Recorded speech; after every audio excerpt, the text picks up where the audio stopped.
Les deux magiciens guérisseurs arrivent là où le chasseur était paralysé, immobile comme une souche d'arbre.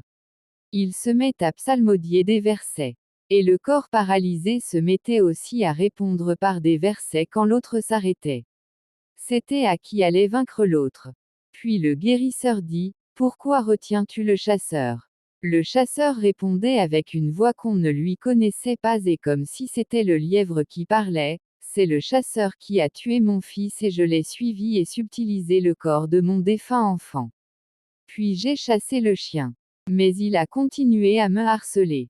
Je lui suis apparu sous la forme d'un oiseau et il m'a tiré dessus. Puis sous la forme d'un lièvre et il m'a encore tiré dessus. Je vous le dis, c'est lui le fautif. » Le plus jeune des guérisseurs, encore naïf, s'énerva et ordonna de libérer le chasseur.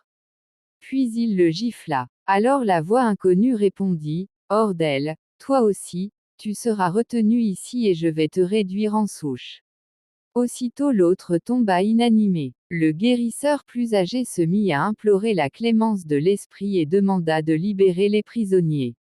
On lui fit des promesses. Finalement l'esprit répondit, « Quant au guérisseur il est hors de question de le relâcher car il a osé me gifler. Mais pour le chasseur, je veux bien le libérer à condition de m'apporter en offrande un bouc noir avec un coude noir. » On lui promit et on emporta le chasseur. Le guérisseur se mit à la recherche d'un bouc tel qu'on le lui avait décrit. Il finit par en trouver un chez un grand éleveur.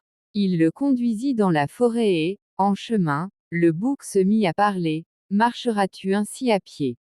L'homme ne répondit rien et le bouc reprit, « Monte sur mon dos, je vais te porter. » Il l'emporta et ils arrivèrent bientôt. L'homme alla au devant de l'esprit et lui annonça que le bouc était là. L'autre lui dit, « Apprends donc aux hommes qu'on ne tire pas sur une proie endormie. C'est un grand péché. »